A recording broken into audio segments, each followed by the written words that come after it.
How do I look? Amazing. You're right. Yes. There we go. I know. Hey, we're here in Columbus, Ohio, and I am here with the one and only Hi, everybody. this guy, Keith Robinson. Happy to be here. So, Kim Solziak, who is I think she's a real life TV celebrity, Yes. is a queen of Red Solo Cup. Oh, Every episode, she has a Red Solo Cup. okay. We're going to be Is she kings, one of the Real Housewives? something like that. Okay. We're going to be kings of the Orange Solo Cup. Solo Cups. Yes. And we're going to be tasting. What are we tasting today? Ooh. We're going to drink some bourbon while we're doing this. I We're love talking about real estate. I love it. Only in Columbus does Yes. a guy come from corporate office and has bourbon with a Russian guy Yeah. while they're talking about real estate. What could go wrong? Nothing. Nothing. And this is live on Facebook so the whole world can see it. Yes. Cheers. Cheers. Cheers. All right, so I'm going to turn my phone off. Okay. There we go. It's pinging. It's You're much too. pinging. And You're much too everything. popular. I'm going to turn it off. Oh, who hit you back? I'll turn off mine. Too. All right. Oh, I already did. I'm a pro. Okay, so as many of you know. Well, hold first things first. Yeah. Sure. Mhm. Oh, that's really good. Welcome to Columbus. That is really good. I'll be back. Welcome to Columbus. I'll be back. Look, we have a whole bottle left. Okay. So we're going to continue doing this. So Keith is generous enough to visit us here in Columbus, Ohio. Thank Happy to you. be here. My pleasure. Many of you know Keith is a strategic or strategery, as others would say, officer. Yeah. Both. Both at NextHome, but a lot of people do know you as an industry leader Thank you. Yes. and a visionary. And this guy says too low. No audio. No audio. Try that. There's a light. No audio. He says we have audio. It's his phone broken. Yeah. Hey, you need a new speaker in your phone. We have plenty of audio. Look at this microphone. Oh my God, look at this. You gotta tap on it. Can we get back to the part where I was an industry leader? Yes, and yes, my- yes. No, I'm totally Until this kidding. guy I'm jumped in. He totally does it all the kidding. time. I'm gonna put that down here. Perfect. So Keith is an industry leader. He is a visionary. We all know that, and No. he is responsible for a lot of the things that we get and receive here at NextHome. But a lot of people may or may not know Yeah. that at some point in your life you were one of the leading recruiters Yes. for multiple companies, not just one. Correct. And a lot of people may or may not know Yeah. that you've single-handedly recruited hundreds of agents That's also true. in a period of your life. Yes. So we want to talk about that. Let's do it. I don't get to talk about recruiting as much as I do some of the other stuff, so this will be Right. fun. And we have bourbon. That's right. So cheers again. Till you run out, we can keep talking about it. Yeah, we'll be here for a while. Okay, well, there's one bottle in the Perfect. We're good to go. Perfect. So, three things. Yes. The three qualities that you think that separate a good recruiter from not so good recruiter. Yeah. So I'll let you take the floor. Okay. I mean, I think the first thing is that it's consistency. I know that's incredibly boring. Yep. But it's also incredibly accurate. I've met a lot of people that are great recruiters for a week or great recruiters for a month, but I haven't met nearly as many that are great recruiters for a career. Yeah. And it is hard to maintain that level of focus in anything, but especially, there's a lot of rejection that's associated with recruiting. No. Yes. No, yes. not a recruiter. Everybody wants to yeah, come. Yeah. Everybody you call says yes. Yeah, everybody says yes. So there's a lot of rejection that's associated with it. There's a lot of frustration. There's a lot of, when they say no to a recruit, when a recruit says no, you can't help but take that personally sometimes. Sure. And it feels like they're telling you no, Sure. not the company no. Sure. And so maintaining that consistency, that every day it just is a piece of what you do. It's something that you focus on. It's as important as any other facet of your business. Okay. And so that for me was one of the key things that I really, really had to focus on, because it can be so easy when you're leading an office and building an office there's plenty to fill your day, right? Yes. You could always build another training. You could always do another. They're solitary. Yeah. I see agents sitting in solitary all the time. Yeah, Minecraft or Yes, whatever yes, yes, your yes, computer yes. game of choice, There's right? that.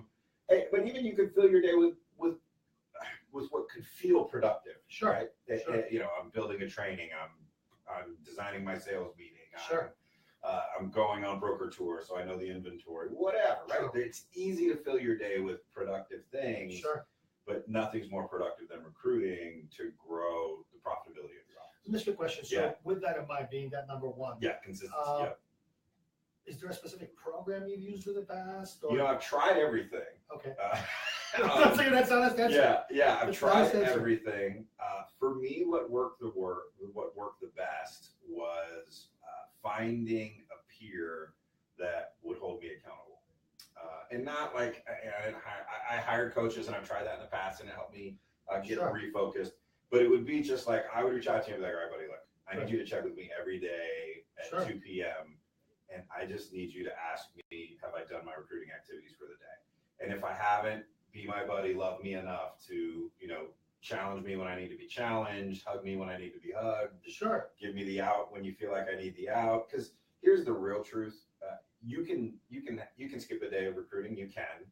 What you can't do is ever skip 2, Sure. right? Like you've got to have that consistency. So Constant what touches. I am a little broken. I would work harder for my friend sometimes than I would for myself, right? My peer.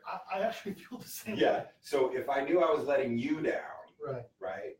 then I'm like, all right, I got to get to this, right? Right. But if it's just sort of this, just in my office and I've got my whiteboard and what I'm supposed to do today, I sneak over there and put a few hash marks and pretend like I made my calls, right? Right. So that's a very low tech way, but it was what was the most effective for me because I made sure I found somebody I really respected. Sure. And it was how they felt about me really mattered to me. Okay. And they were a peer, they were someone that I respected, and it was important to me that I performed because I wanted that feedback loop from them. So I know that's pretty low-tech. Yeah. It's the probably most effective, cheapest way to achieve results. Right. Yeah. Find someone that you respect inside the company or out. Anyway, it could be If I had an apple, I would hold it and see or a light bulb. Yeah. All right, so tell me, what's the second thing about recruiting? Get good at the craft, Okay. Practice it a lot, do it a lot. Too often as you're developing it, you have to always be tinkering, playing with, finding different methodologies, one so that it stays interesting to you, right? Sure. Because if you just end up saying the same damn thing over and over and over again, it just gets exhausting. Like you're like, okay, all right. I've said this only 16 times this week. Exactly. Oh, I heard this story. And then also too, as you get better at the craft, you realize, okay, a new licensee should be really different than someone that's a top 10% performer in the market. Those two appointments should go really different, and the experience the receiver has should also be really different. So, do a lot of it, and if you can't do real ones, do fake ones. So if I'm hearing it right, Yeah. Just to make sure that the folks out there understand, Sure. your appointments are not the same. No, God, no, they can't be, because the human beings aren't the same. Okay. And their problems aren't the same. Okay. And their needs aren't the same. Okay. Someone who is, has been a top 10% in the marketplace for a decade is not struggling with the same things that someone who's trying to get from, maybe the middle quartile to the upper quartile. Yep. Those two people aren't struggling with the same issues, and so they don't have the same needs, and the things I talk about should be different. Because You like my Yoda? I love your Yoda. All right, cool. There's a Yoda on my computer. Yeah, It's hilarious. yeah. My kids gave it to me. Yeah, it's awesome. So, here's another. When I felt like I was in a slump, because we all get there. Oh, yeah. Man, I just haven't had a recruiting appointment. Last in a while. week. Yeah, see? Last week. So, one, it's okay, accept the reality that you're there. Just try not to, stay there long enough that you're putting in carpet and hanging pictures, right? So just accept it and then try to move past It's like it. about a hockey stick. Yeah. Okay. But I would find a title rep Okay. or any other industry person, and I would do a full-blown real recruiting appointment.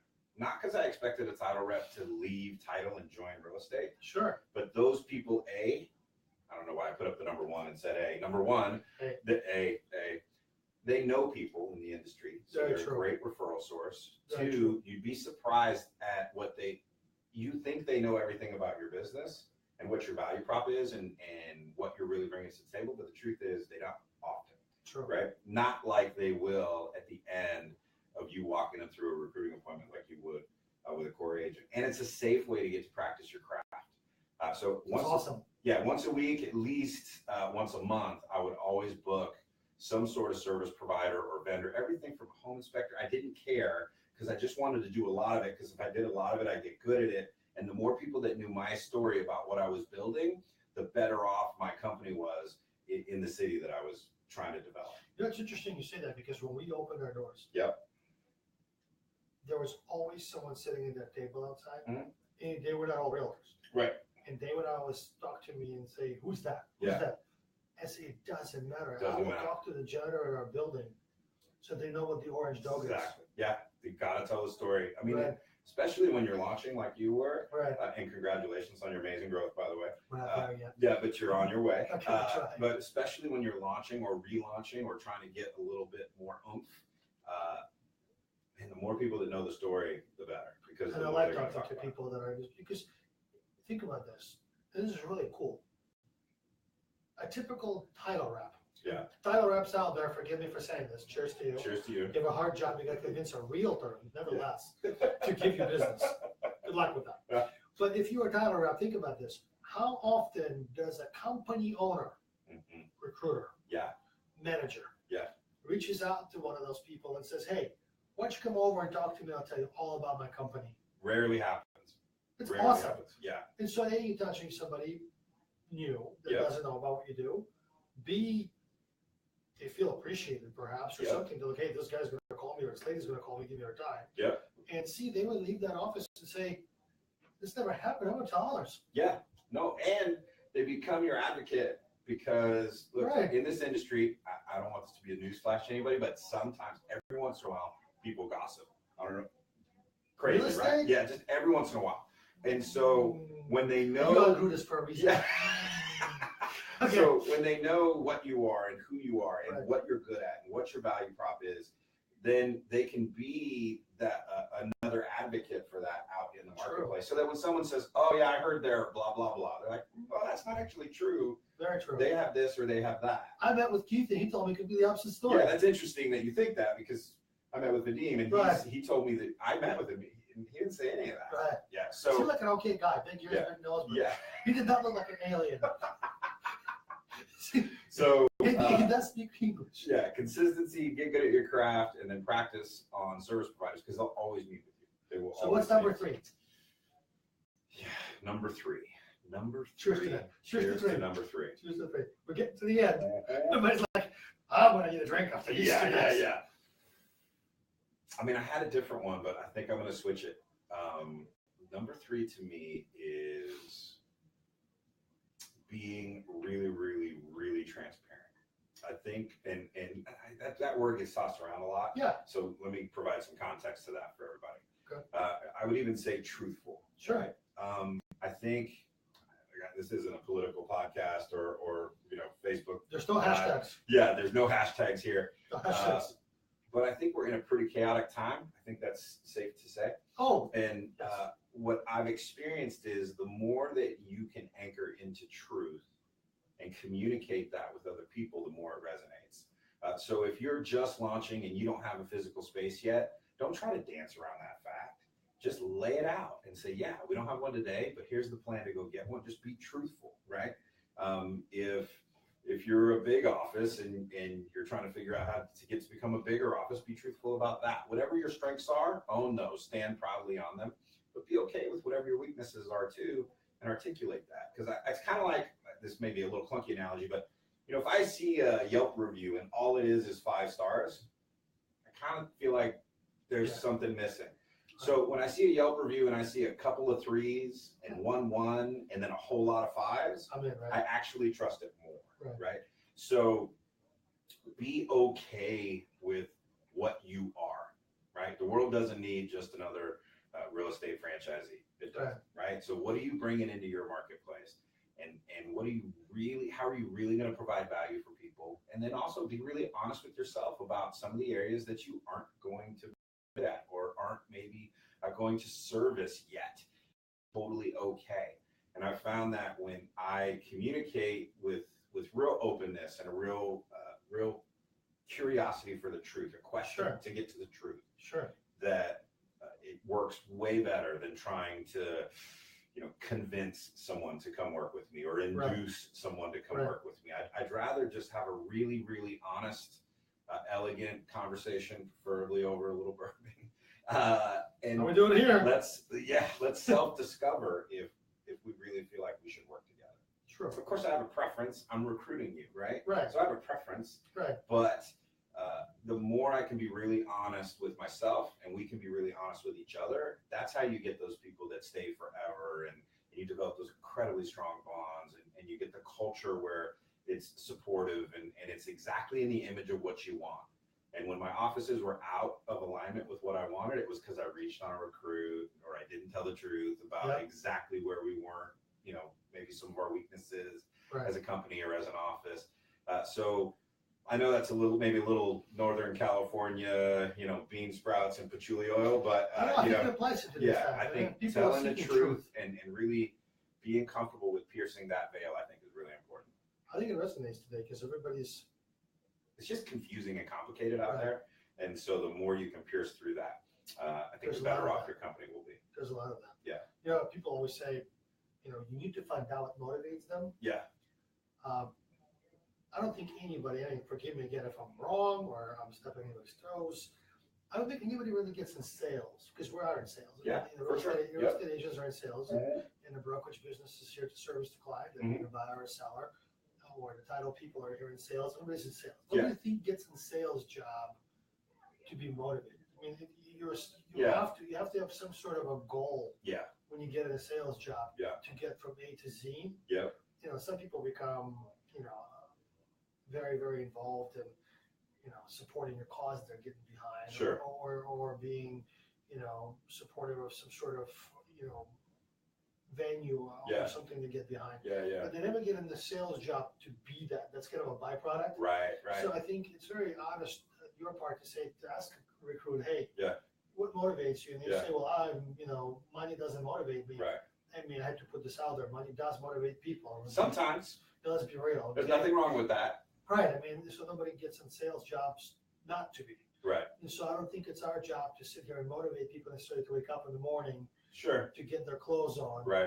To go to work. Yeah. You know what I mean? I think if that is the reality of the conversation, you say to someone, hey, are you motivated enough to get out of bed every morning? Yeah. And they say, yes, it's a good start. That is a good start. Although I may add a fourth one if we have enough time. We have plenty of time. Yeah, okay. Because no one has to motivate you to get up in the morning. This I know, right? That's for sure. Well, there's a lady out there, her name is Marina. She does have a little bit of that in my life. Okay. I love you, honey. She has a little bit of that. She motivates me just enough. Yeah. She just wants you out of the house. Right. There's a lot of reasons she motivates me, but yes. That's true, yes. Everybody needs different things. True. And so, as a leader, trying to identify who in your office needs what. True. Right? And so I wouldn't worry about, for you, if I was your leader, if I was your manager, sure, I wouldn't worry about making sure you were up every day. Sure. I'd be checking in with you, like, when did you schedule a weekend away? Right. I would have to manage you and help you unplug. True. So that you don't burn out. True. Right. Whereas with someone else, I might have to help them plug in. True. Right. And so you don't treat all your players the same because all your players don't play the same. That's one. And then two, they all need different things. They need different levers to be pushed and pulled to help coax the best out of them. And so, see, this was not on the plan. That wasn't. That was just an extra nugget for all of you out there. See, like, boom, it's coming up. So, yeah. Highly recommended. It makes people talk more. We probably should have started with this, like, on the second cut. Right. Yeah. It's all the stuff that's coming out. True, sir. And it's a very, very, very true statement. Yeah. It's a very true statement because people, even in recruiting. Totally. Yeah, more in recruiting, right? And the more production they have, the more complicated the issues that they're working on. They can never leave. So you've got to identify what their needs are, and then truthfully, back to my number 3, determine if you can provide them, right? And if you can, then it really makes no sense for them to go work anywhere else. True. The challenge is when you, in your quiet places inside, and this probably might not be the best place, but you still want to take them anyway, right? Because you're trying to get that volume or trying to hit that number. That doesn't always work out, right? But I've been on both sides of that. But so yeah. We tend to tell people, well, we tend to tell each other here, David and I, that everybody deserves a chance. Yeah, and I agree with that. Everybody deserves a chance. Unless it's a belligerent interview where sure. You just kind of look at a person and go, oh, not here. You've been caught embezzling multiple times. You don't deserve a chance. Not here. Right. Not yeah. Maybe somewhere. But not here. Let me give you our competitor's phone number. There's a recruiter. There's a great guy, great brand. You should go there. Check it out. Yeah, and then you just gotta keep tabs on that person and see what happens. Yeah. But we believe that you bring somebody on, and again going back to the motivational factor of it. Yeah. If you put somebody in the right environment. Yep. With the right leadership skills. Yep.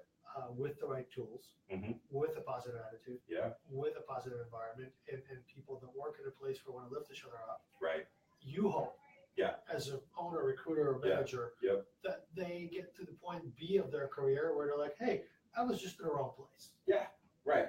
Yeah. And oftentimes that anchors into sometimes no one's ever told them the truth, right? Like someone's never actually sat down and been, hey, people think you're an a-hole. Right. Not you. I mean, but some people do. Listen, some people do, okay. right? Yeah. It's all fun. My phone number is. But like slowing down enough to have that really honest conversation. Very right? true. Like to just say, hey, listen, I don't know the story, and this isn't about gossip, but here's what I've heard. Yeah. And listen to what they say. Are they defensive? How do they react to that? If they get super defensive, that'd be a good fit for your office, right? Right. If they're like, okay, well, where do you think that came from? Right. So I think it's really actually a cool fact too, because just something popped in my head. Yeah, go. Because sometimes they also heard things about you. Sure. Right. Right. So if you open that door, and I think the way you open that door is you become open about you. Yeah. And you say perhaps there are certain things that are slowing you down. Might have heard, you might have heard about me or what have you. Yeah. And so that opens a dialogue where you're honest. Yep. To them and say, hey, if you've heard such things, let me clarify. Or let's talk about it. Yeah. Bring it up. By the way, if you haven't, you might. So let's talk about it. And then you say, by the way, I've heard this about you. Yeah. How does that work in your world? Yeah. Can you clarify that? Yeah. It's always better to look internal first. It's a great point, right? Yeah. Self-analyze before you start analyzing someone else. Yeah, that was a good one. So cheers on that. Cheers. We have a room. I don't know how many people are out there. I don't know, packed. There's some people Thousands. gathering out there. Yeah. Thousands. In 2,000 square feet. We got that approved by fire marshal. Yeah, don't worry. We got more people than square feet. We're going to be fine. But gathering to see Keith and listen to his wisdom. We want to thank everyone. Yeah, thanks everybody for joining us. And I'm going to come around there and turn this off. Cheers. All right. Cheers. Thanks. Thanks for coming to Columbus. Cheers. Yeah, thanks for having me. All right. Bye, everybody.